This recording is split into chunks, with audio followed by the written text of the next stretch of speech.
everybody. Adam Parks here with another episode of Receivables Podcast. Today, I'm here with my good friend and, well, we used to serve on the RMAI board together as well, Mr. Andrew Roskam. How you doing today, Andrew? I'm good, Adam. Really appreciate you having me on. Well, I do appreciate you coming back on and having a chat with me. So much for us to get caught up on since I've retired from the RMAI board. But for anybody who has not been as lucky as me to get to know you personally through the years, can you tell everyone a little bit about yourself and how you got to the seat that you're in today? Yeah, absolutely. So Andrew Roskam, been in this industry, the receivables industry, for 6 years, and prior to that, I was in banking for about 8. I took over a family business. So we have a debt buying company and a collection agency. We're in the Pacific Northwest, primarily doing business in Washington, Oregon, and Idaho. 6 years ago, jumped into the seat and just wanted to network and get to know the industry. You and I met at one of the first conferences, and you picked your brain and you gave me some really good advice. And it's been going since then. Been going all right, and I really enjoy it. It's a fun space to be in. You would never think to seek out, like, your high school career day. You don't say, I want to be in the debt collection industry. It's just like, that's not usually a popular answer, but I like it. It's awesome. Agreed. I think it's unique, right? It's not an industry that everybody is used to, but it is full of great people. And so when good people join the industry, I think they find their way into the community, so to speak, very, very quickly. And that's definitely the case for you, right? Like, you were in the industry maybe 2 years before you got on the RMAI board. Cool. I think I ran in my 3rd year, which was too soon, and I lost an election to our good friend Amber Russo, and then I ran again after that. Got a little more experience, a little more committee involvement, had a better idea of what I was doing. Still, obviously, learning a ton. And then, was fortunate enough to be elected in, 2023. So okay. I'm finishing out my term, my 2nd year of this term. I hope you're rerunning again. Are you going to be back on the ballot this year? I am. I submitted my information last week. So, I'll be making phone calls to all your lovely listeners and hoping they'll vote me in, because I appreciate what RMAI does for the industry and for debt buyers. And like in my space of being a small debt buyer, I want to make sure that those companies are represented as well. I think, we are a broad industry with a lot of different players, and I think there's room for everyone. And I think that the big folks do a really good job. But us little folks have a place too with some of those small lenders. And, when I'm testifying in front of like Washington on a bill, it sells more that I'm a small business in Washington than it might if I were a large buyer. And so we all work together, and it's just fun to be able to provide that perspective for our members, because there's a lot of small debt buying members. I think the majority of our membership was represented by smaller organizations, right? And when in my time on the board, I had both you and Amber, right, who were operating on a regional basis, and you were able to provide that kind of different perspective, right? And it's not that it's, right or wrong, but you're dealing within specific regional areas. You're more sensitive to changes within those individual regions because of the concentration of the portfolios within a geographical space. But I think it's an important perspective too, because it helps us kind of level set in terms of who we are as an industry, right? Like, we really are an industry, whether you look at the different disciplines of debt collection, right? The law firms, the debt buyers, the agencies, there are a lot of very small organizations that are efficient, operate well, and their perspective is important because they are going to be more sensitive to cost changes, right? Increases in fixed costs, regulatory engagement. But since I had the opportunity to retire from the RMAI board at the last annual conference, what's the organization been up to since I've been out? Well, we've been busy. As a board, just kind of directing what's going on in the industry over the next few years and figuring out where RMAI's place is in the greater industry, and along with our other sister trade associations. What I do a lot of, and how I came up on the board, is a lot of state legislative issues. Then I'm also on the editorial and social media committee. So, we just put out our Fall Insights magazine a couple months ago. If anybody saw that, I'm sure you saw that. Definitely busy on the legislative front, as you would imagine, especially in states that aren't so friendly to our industry. We hire lobbyists. We got to read these bills. And the weird thing is, I'm not an attorney, but at this point, like, I've read enough statute that I almost understand it. because I've had to just like force it. Experience. I've had to read it. And, fortunately we have people on that committee who are experts in that space, so they can, translate it for me in the layman's terms. Because I'm not an attorney. But do a lot but of your that. perspective is important, right? So you might not be an attorney and you might not be the one, right? Like you're going to have David Reed and others across the organization that are providing you with interpretations of what you're seeing, but they can't take that perspective of the small debt buyer and provide the feedback based on that understanding. Yeah, and that's the thing too about being a small buyer, and maybe we'll get into this more later. Is like I'm not necessarily. I wouldn't consider myself a compliance expert, but I have to know enough because I am one man shop. I have a part-time employee that helps me on my debt buying company, but it's me. So I have to either know the information or have outside resources that can help me, because I'm held to the same standards that the largest debt buyer is in the jurisdictions in which I operate. So I need to be able to comply just as well as them, even if they may have an entire department dedicated to this. I'm still following the same rules. Well, and they're having to track this web of regulation across 50 states, right? And even more jurisdictions. Was there 56 licensing Cities, jurisdictions across the United States, right? Like it does kind of get a little ridiculous. Yeah. It was interesting. I had somebody who had sat in on one of the webinars recently related to the New York rule change, and so we had been texting back and forth during that process. And they don't operate in New York, but they wanted to understand what kind of things that the industry is facing on the whole. And the messages I started getting were basically like, this doesn't make any sense. Like, don't do it. These things contradict. How can you do A and B at the same time? Like, that's not possible. Looking at some of the statistics directly from the CFPB's database and trying to understand, why you wrote this rule based on such a small subset of you're solving a problem that doesn't really exist, and you're not even solving the problem. You're just kind of solving something. Isn't that what politics is? The solution to problems that don't exist? Yeah, totally. That's very well said. Yeah. I feel like that's going to be one of my quotes now. Yeah, a lot of my time is spent doing that, and then we have a subcommittee, because what's happened in the last couple of years within the legislative issues is, even if it's not really specific to debt buyers, you might have a medical debt rule that gets proposed that the definition of medical debt could loop in, credit cards. If you put a copay on your credit card, or you bought ibuprofen, like certain definitions of medical debt could loop in that entire credit card to be defined as medical debt, which creates problems. So we've been dealing with that, and that's some of the things that keep me busy, and just in general, board activity, industry activity. We're going to DC here soon to get in front of some regulators and have some meetings with folks in Congress. So that's kind of what we've been up to. Good things on the horizon, I think, and hopefully I'm able to continue serving on the board. I fully expect that you will. I mean, look at all the hard work that you've been putting in for these years, and let's not be confused. I mean, there is definitely a lift to getting things done across an organization. For those of you that watch the podcast frequently, I've talked a lot about kind of driving a cruise ship versus driving a speedboat. And when we drive our own organizations, it is like driving a speedboat. If I want to go left, I go left. I want to go right, I go right, and I can do it as fast as I want to do it. But when you're moving an association forward, you're moving a group of people together, right? It's a little bit more like driving a cruise ship. Yeah.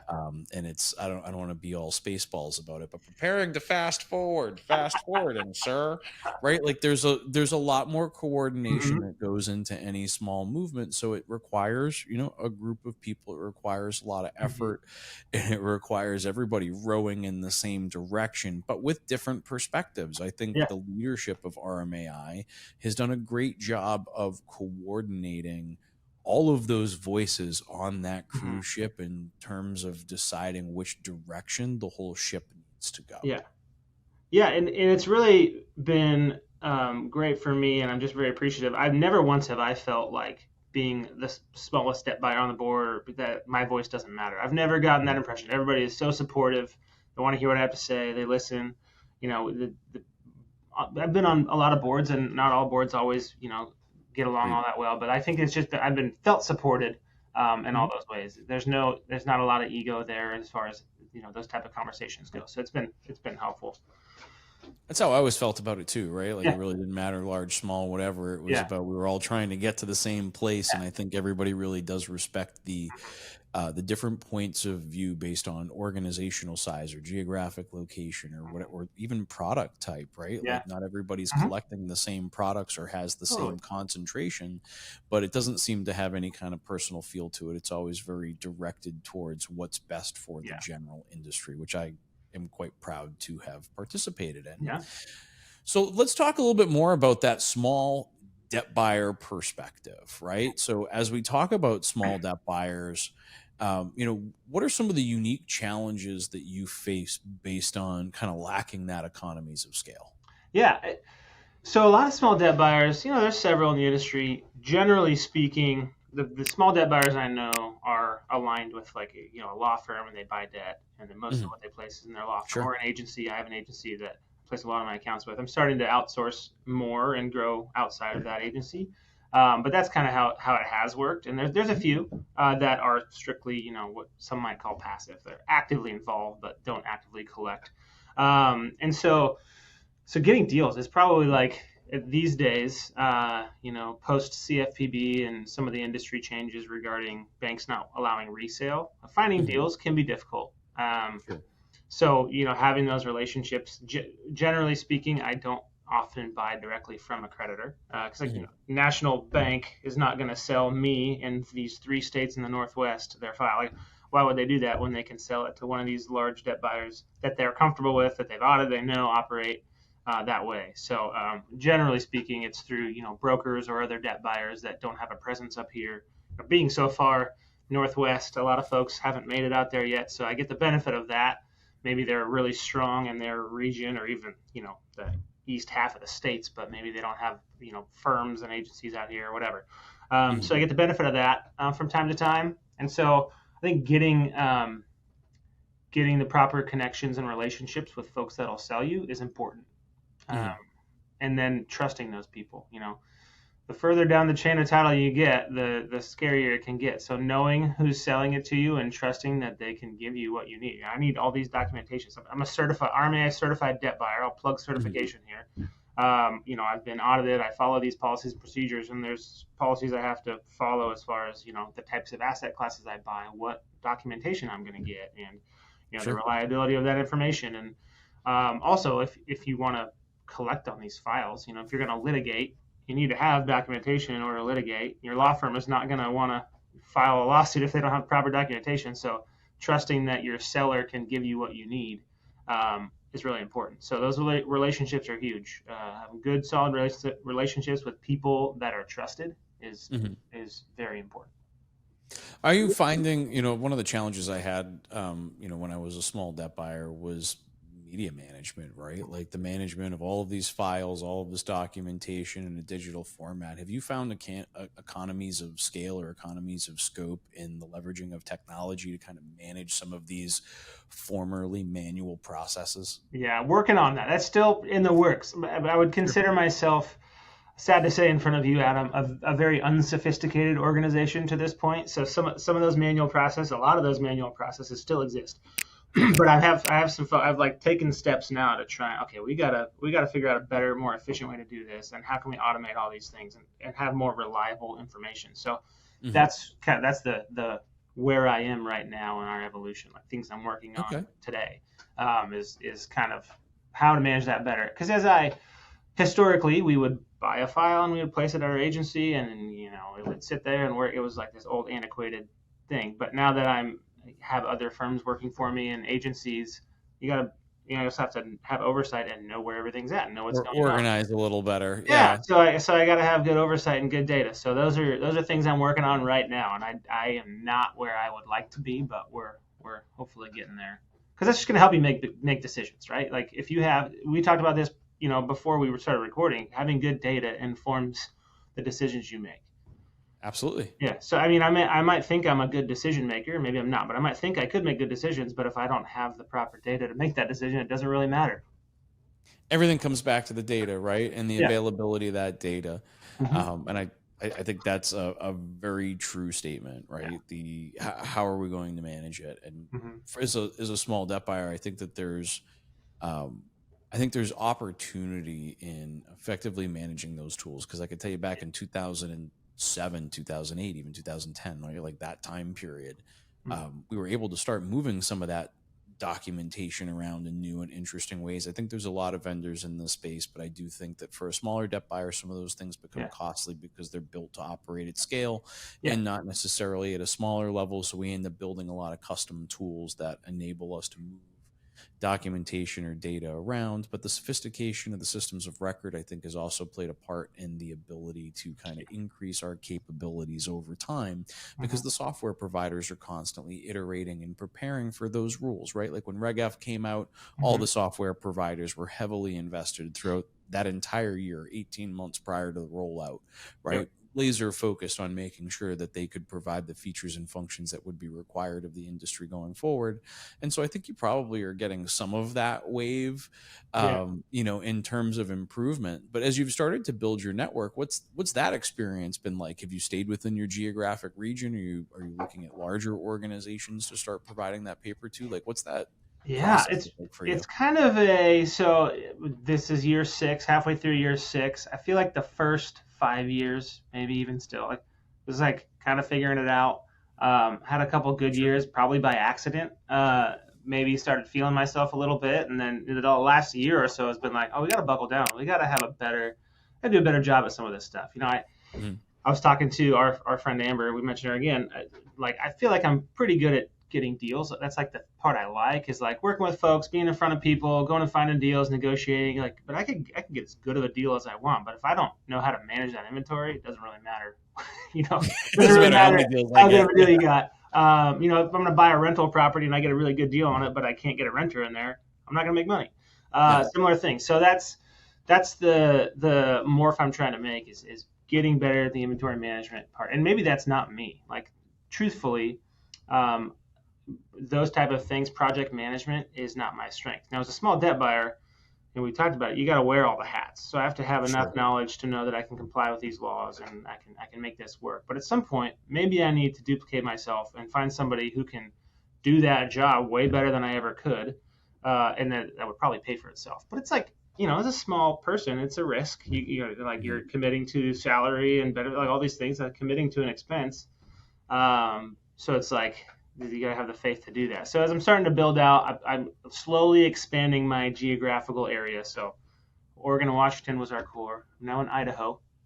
It's just a small step, very small volume state, but I want to make sure I have the infrastructure in place to handle that. To speak to my, naivety earlier, is like a couple years ago, I hired a company to help me license in several different states. I think I couldn't even remember all of them, but like 6 or 7 other states.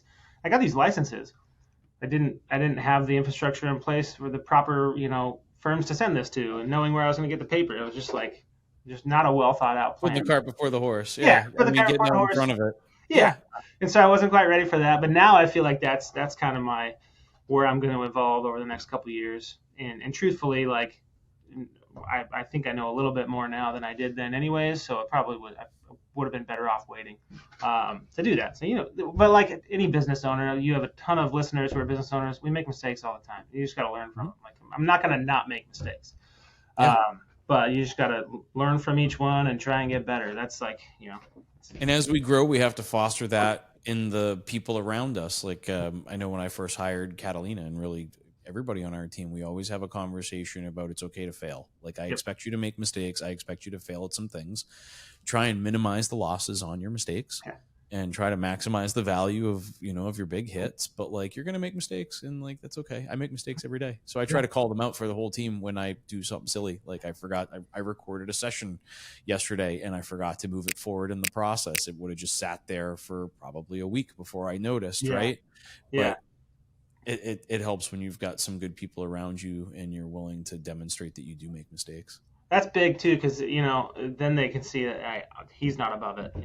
Doesn't have too big of an ego to realize when you make a mistake, because it would be unreasonable to assume that even you, Adam Parks, who's been around for a while, doesn't make mistakes still. Dude, I make mistakes every day. Every day. I probably made 3 since we've been on this podcast. Yeah, I'm counting them actually. I have a little tally over here. We're going to talk afterwards about them. Okay, fair enough. Fair enough. But as we kind of wrap up our discussion for today, can you tell everybody, I want to hear what you're telling people in the marketplace when you want them to vote for you. What is the Andrew Roskam? Why should a debt buyer or somebody, a member of RMAI, vote for you to participate on the board of directors? I appreciate the opportunity to say it. I really enjoy this industry. I really like being a debt buyer, and it's the last 2 years I've served have been an honor. I'm 35 years old. I have 2 young kids. I'm going to be around this industry for a while. My livelihood is this industry. So my interests are in keeping this association thriving, keeping it available for small buyers to be able to do our business. And so I feel like that's my voice on the board. I'm not like angling to only create things for small debt buyers. I just want to represent the voice of the smaller debt buyer, and then just make sure the industry continues to operate and thrive. I mean, we're in an interesting area and time in our industry where, we're growing, charge-offs are up, maybe liquidations will come down a little bit, but there's opportunity. And so I want to be a part of it. And I would love the support of voters who think that I could continue to serve this association, because I really, really enjoy it. It's been an honor, and I'd love to continue to. Well, and it was an honor for me to serve on the board with you. I really did appreciate all the opportunities that we had to collaborate and work together, whether it be on committees or just in board engagement or in strategic planning, or even just at the dinners and getting to know each other personally, because I think that's, relationships are built through shared experiences. And I think that RMAI is a great place to do that. And for those of you that are watching who are not actively engaged in the board or actively voting, like, go get involved. Like, that's the best advice that I continually shout out from my podium here, talking with people about they want to know how to take the next step in their career. Get involved, get engaged with RMAI and the other organizations. Yeah, 100%. And I'll even take my RMAI hat off and say, if you're obviously in this industry, if you're watching this podcast, whatever association closely relates to you, plug in, get on a committee, serve. Like, you're going to meet people, it's going to grow your network. You're also giving back to the industry that you draw your paycheck from. So, like, we aren't able to accomplish a lot of the things we do and be around as long as we have without some of the work that people put in. So to the extent you can, get involved with whatever association that is. There's my pitch. I think that's a great pitch, man. I really do appreciate you coming on, spending some time with me today. For those of you that are watching, if you have additional questions for Andrew or you want to know how to get your hands on your ballot, I will put a link to Andrew's contact information below, so you can reach out directly to him on LinkedIn. But if you have other topics you'd like to see us discuss, you can leave those in the comments below as well. And, say hi to Andrew while you are at the RMAI annual conference in February. Unfortunately, I'll miss my first conference in 20 years for a good reason. We'll talk about that on another podcast. But go out there, say hi to Andrew and the rest of the board for me, because it's an organization that's doing a lot to protect our industry. But Andrew, thank you so much. I really do appreciate you coming on today. Absolutely, Adam. Thanks for having me on. Absolutely. And for everybody watching, thank you for your time and attention today. We'll see you all again soon. Bye, everybody.